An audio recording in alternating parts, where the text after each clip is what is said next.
फिर्याद पहिले बनते, फिर्याद दाखल करून गुन्हा दाखल केला मग सोपं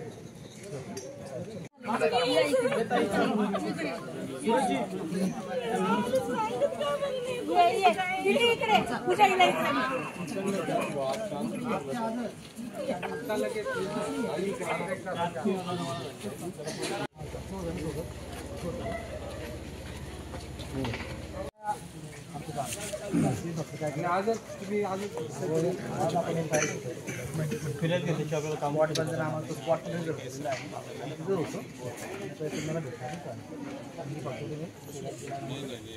फिर्यादचा म्हणजे आरोपी पकडल्यानंतर रवाना झालेले ते फिर्याद दाखल होणं पण पहिले गरजेचं पोलीस स्टेशन पगार साहेब त्याच्यासोबत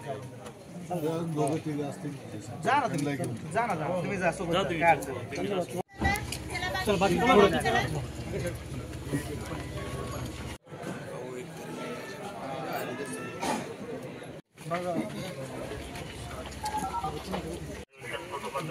मला व्हिडिओ टाकला सगळ्यावर मी व्हिडिओ नाही घेतला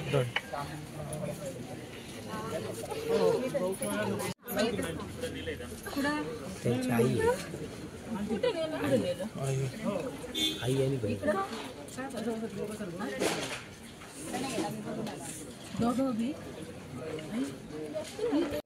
घटना झाली, लोकांचा जमाव इथे आहे, नेमकी काय घटना झाली?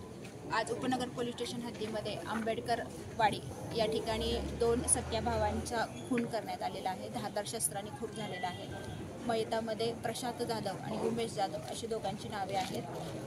त्या संदर्भामध्ये पोलीस घटनास्थळी पोहोचलेले आहेत आणि नेमकी घटना कशामुळे घडलेली आहे आणि काय नेमकं वादाचं कारण आहे त्याबाबतची माहिती आम्ही घेतो. मॅडम, पुढील तपास जो करणार आहात याच्यामध्ये संशयित आरोपींपर्यंत आपण पोहोचलात का? नाही, संशयित आरोपींच्या अनुषंगाने काही नावं आमच्या समोर आलेली आहेत. 4 टीम या ठिकाणी रवाना झालेल्या आहेत. क्राईम ब्रांचच्या देखील 2 टीम ह्याच्यामध्ये आहेत. तर आरोपी हे लवकरात लवकर आमच्या ताब्यामध्ये आहेत. एक शेवटचा प्रश्न आहे, खुनांचं सत्र सध्या नाशिकमध्ये खूप चर्चेचा विषय ठरतंय, यासाठी काही